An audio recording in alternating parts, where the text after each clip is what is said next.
Hello, and welcome to the Aging Answers podcast. My name is Rob Fabian with Age of Central Texas. We are a regional nonprofit organization that serves older adults and family caregivers here in the Central Texas area. Our Aging Answers podcast is brought to you today by HEB, because no store does more for older adults and family caregivers than my HEB.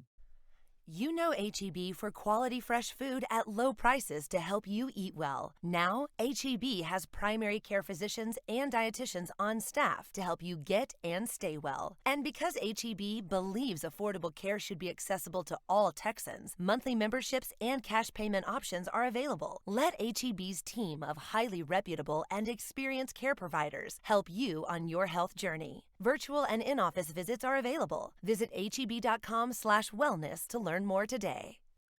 We bring you our Aging Answers podcast every month to talk about issues that are affecting aging and caregiving. June is National Pride Month, and so we thought that this month, let's talk about the issues around aging and being a member of the LGBTQ community. Joining us today is Richard Bondi with the Rainbow Connections ATX. They are a part of Family Elder Care. And so, Richard, thank you so much for joining us today. Happy to be here. Thanks for having me. So, Richard, let's start off and let's talk about language. We talk about LGBTQ, but most people are not really sure what that means. So let's start with the basics. What do the initials mean? Okay, L is for lesbian, and lesbian is a female who's attracted only to other females. Now, some older women who are attracted to other women identify as gay versus lesbian, and that's usually based on the terminology that was available to them when they came out. It could also be a regional variation. G is for gay, which is a male who is attracted only to other males. B is for bisexual, someone who can be attracted either to males or females. And that could be someone who may be a little bit more attracted to one versus the other, or some who is equally attracted to both. T is for transgender, a person whose identity that was assigned at birth is not how they feel or who they are on the inside. So someone who's assigned female at birth could be a male on the inside.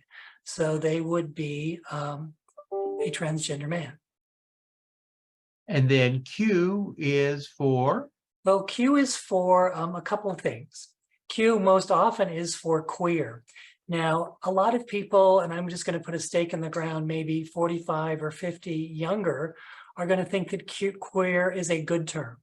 A lot of the people in that demographic, 45 to 50 and younger, have taken back that word, and it's an umbrella term for the entire LGBTQ plus spectrum. Now, there's a certain age break where people do not like the term queer. For many, many years, it was a slur. Mm-hmm. So people were hearing it derogatorily. So if you're going to use the word queer, you kind of need to be aware of who you're talking to and who's in the vicinity who could hear you use that word. Queer can also stand for questioning, maybe somebody who isn't really sure where they fit in the whole LGBTQ plus spectrum. Do you want me to go on? Yes, please. Okay, so the popular full alphabet today is LGBTQIA2+. So A is for asexual. Now that's a lack of sexual attraction, or a low sexual attraction, or a low desire for sexual activity. And that can be on a spectrum. So someone could really, maybe I get excited sexually every so often, but not really very much. Or it could be someone who is never attracted to someone sexually and has zero interest in sexual activity. I is for intersex. Now, intersex has been one of the more maligned groups in the whole LGBTQ plus spectrum. Intersex is used to describe a variety of physiological conditions where a person is born with reproductive or sexual anatomy that doesn't fit the typical definitions of male or female.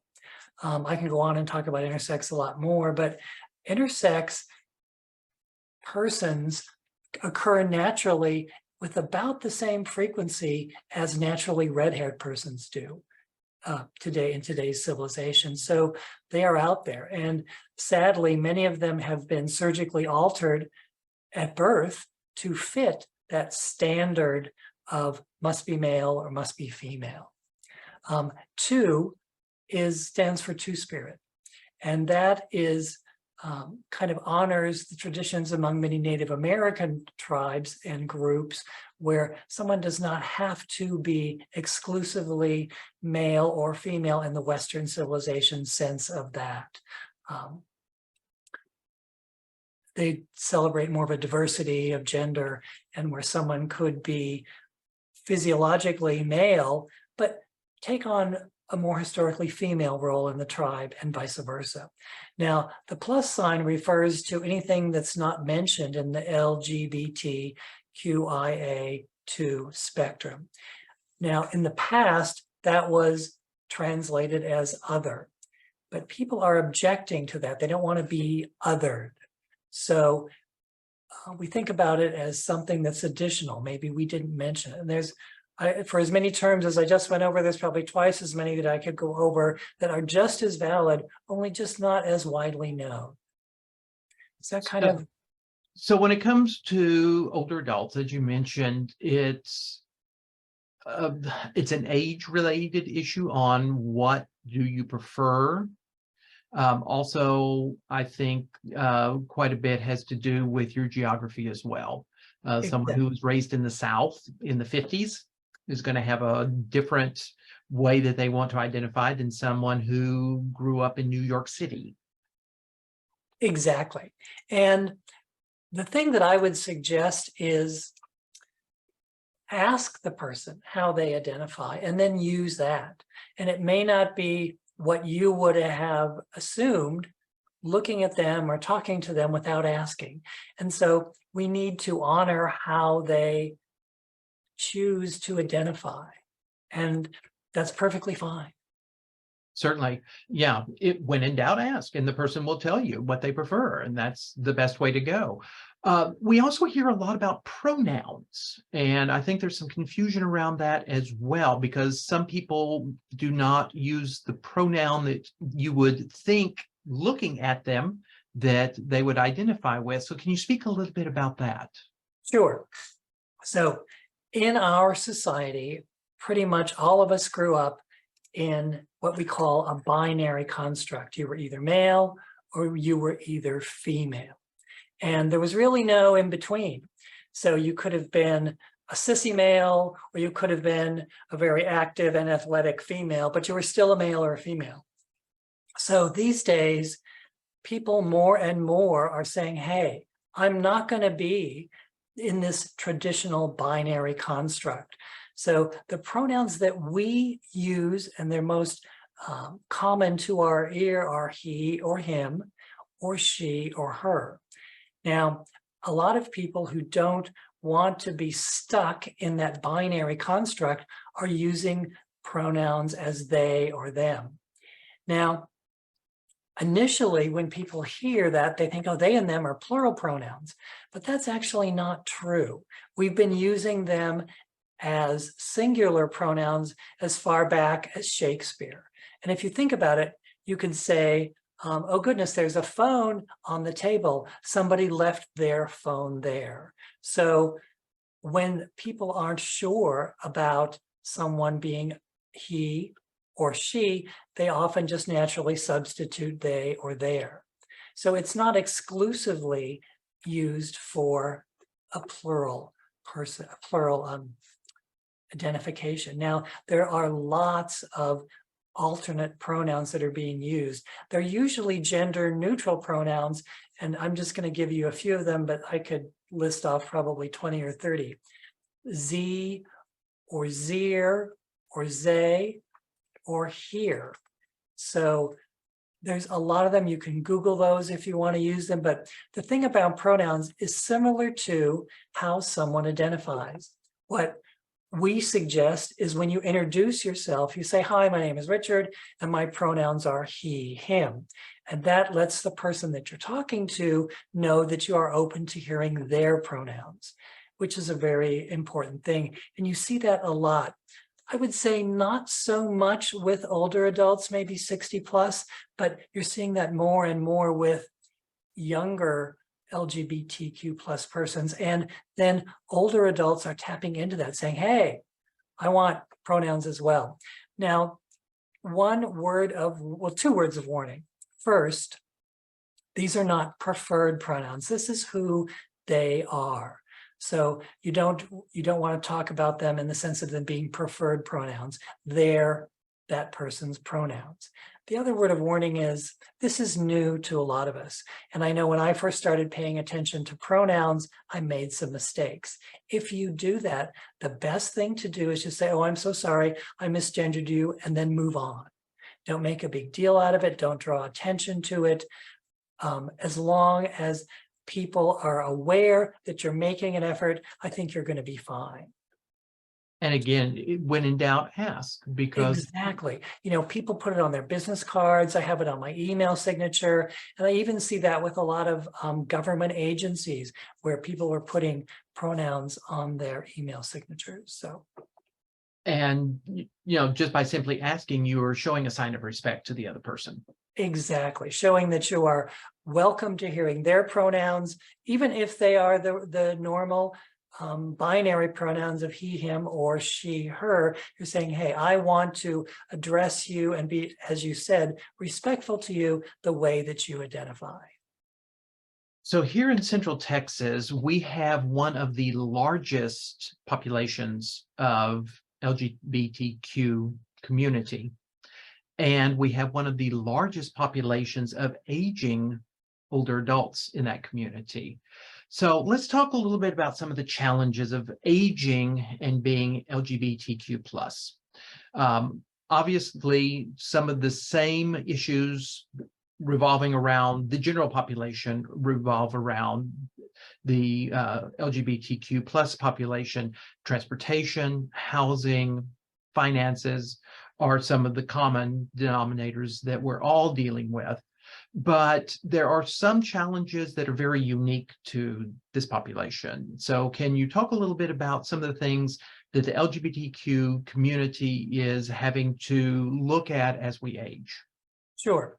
Let's start with some healthcare challenges. So LGBTQ plus elders are 5 times less likely to access health and social services for fear of being exposed and mistreated in healthcare and housing situations.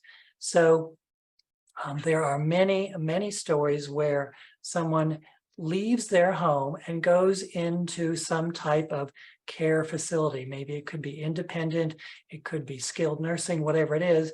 And a large percentage of those people were living out as openly LGBTQ in the community, but then feel that they have to go back into the closet when they go into these facilities because they don't want to be mistreated, they don't want to be subject to violence, they don't want to be ridiculed or given incorrect care.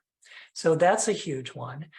There are a lot of initiatives out there to get these types of facilities where LGBTQ people might live to be more culturally aware, culturally open, and sensitive to how they are, how they want to be addressed, and their unique healthcare challenges. Another issue is that 75% of LGBTQ elders live alone. And we're seeing that that is something fairly unique to the baby boomers because so many people were lost with the HIV and AIDS crisis in the 70s, 80s, and 90s. So many partners lost their other half in the AIDS crisis, and so are now living alone. So they could also be estranged from their family due to having coming out and the widespread fear and mindset of America at that time.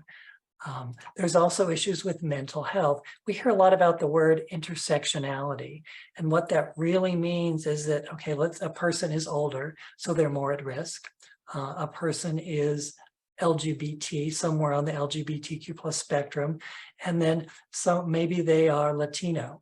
So those three things individually are different places where they could be discriminated against, where they have unique healthcare issues. But when you add those all three together, it's what's called intersectionality. So each of those areas creates an additional burden, an additional impact on the person. So instead of just being persecuted for being Latino in some surroundings, they also have the additional persecution for being LGBT, and they also could have the issues and persecution for being older.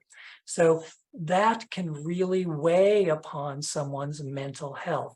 Think about it. If you've been living out for 1 or 2 decades and now you have to go back into the closet when you move into this long-term care facility, that's going to affect you. If you hear people in the hallway, the nurses, or maybe even other residents, disparaging LGBTQ people, that's going to affect you as well.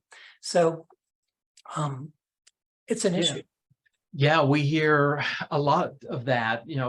Moving into a new long-term care community for anyone is going to be very stressful, and it's almost like starting first day of kindergarten. You don't know anybody, you don't know anybody there, and so you've got your walls up when you come in the door. And for those of us who are LGBTQ, we have lived our whole life with our walls up. And so having to go back to that mindset is very difficult. I know that Family Elder Care and the Rainbow Connections ATX is trying to make some strides toward educating our healthcare providers, especially those providing for older adults, in being able to better serve our LGBTQ community. And I know that one of the first steps is that you're trying to create a directory of accepting and providers. So can you talk a little bit about that process and where you are on that? Sure. In around 2014, Family Elder Care, under a program called Ageless, Austin Gay and Lesbian Senior Services, put out a directory of organizations and providers that were open and affirming to different LGBTQ plus persons and offered services. We are trying to update that now. We've sent a survey out to about 80 local organizations, and we're getting ready to send it out to about 30 or 40 more. And what this survey does is it gives them a score, asks them about their policies for staff, policies for clients, if they have open and affirming statement in their lobby or on their website, how they handle things like that. Do they have non-discrimination policies, and do those policies include LGBTQ persons as well, and several other different things like that. So they fill out an online form, and then they get a score.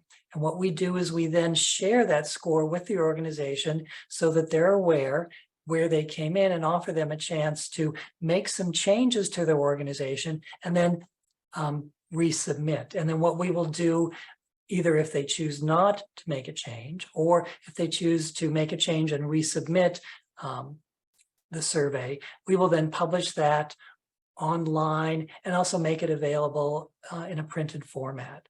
And we are committing to updating that every year. But it's when you talk about it, think, oh, that sounds really cool, but it's a lot of work. So yeah, and let's face it, not every organization and not every long-term care community is very visible on, am I safe here as an LGBTQ person?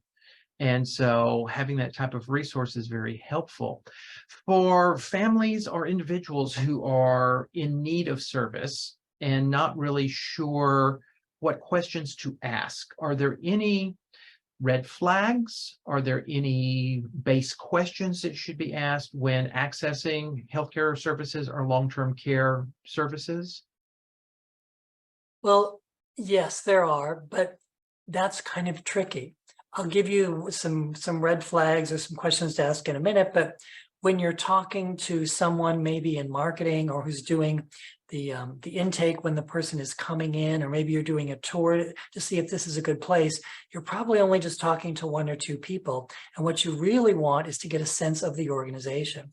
So maybe the person who you're talking to is very open and affirming, but maybe once your relative or friend checks in and starts living there, they can hear a different story.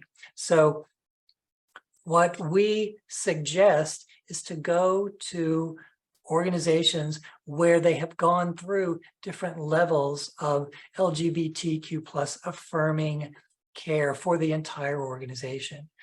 There's a group called Sage Care based out of New York City that gives different accreditation levels, and the different levels are, I think it's bronze, silver, gold, and platinum.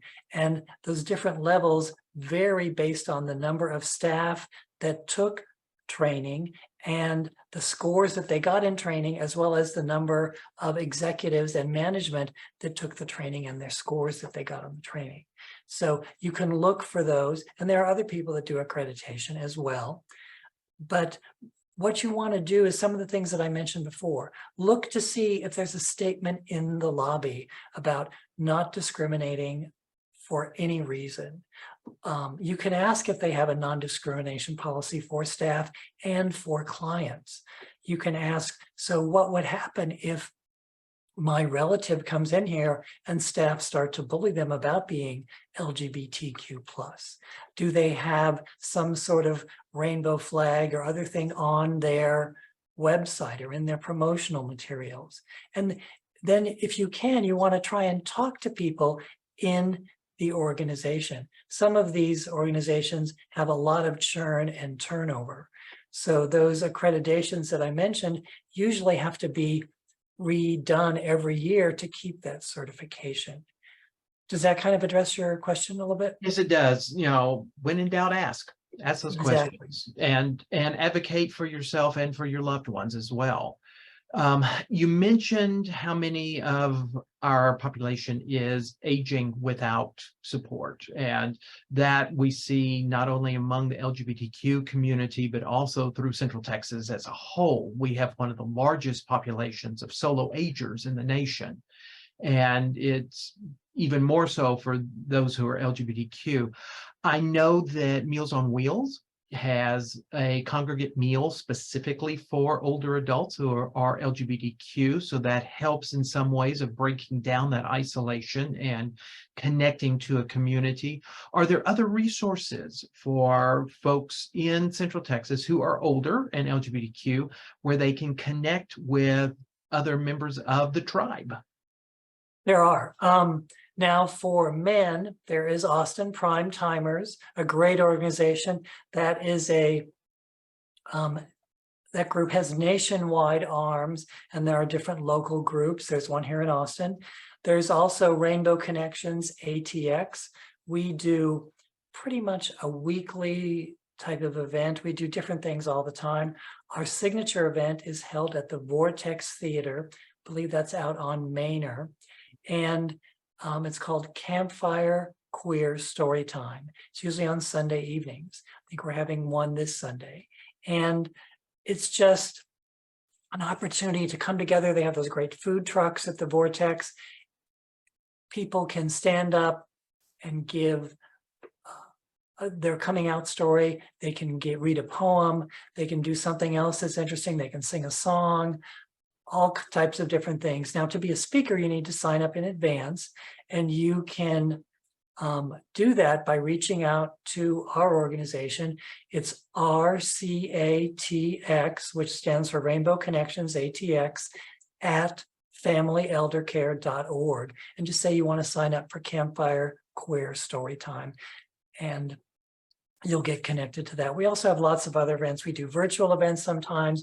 We usually have a monthly social hour. We are doing a lot of different events at the different pride functions around the Austin and Central Texas area this month. We do, they're not really nature walks. We'll go to a park and just walk. We'll do different events. We did a cemetery tour not long ago, different kind of themed events. The person who does our events for the most part is someone named World Famous Bob.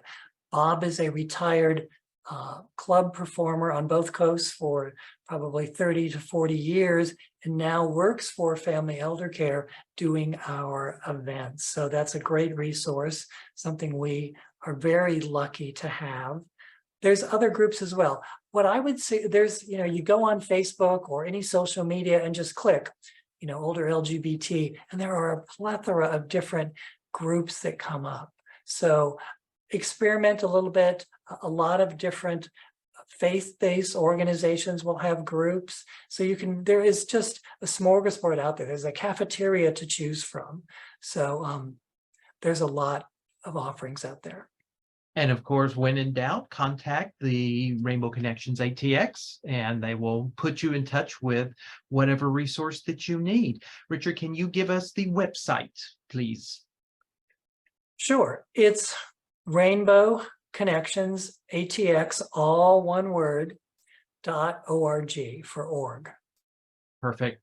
Thank you so much, Richard. Thank you for spending the morning with us and sharing this information. It is vital information for our community. And, Austin, as we mentioned, Central Texas has one of the largest LGBTQ communities anywhere in the nation, and we have one of the oldest as well.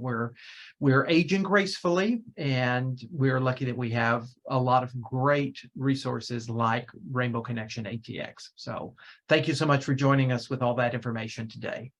Great. Thanks for having me, Rob. You bet. And thank you for joining us for this Aging Answers podcast. Remember that we are here every first Wednesday of the month with a brand new topic on aging and caregiving. We hope that you have a wonderful rest of your day, and happy Pride.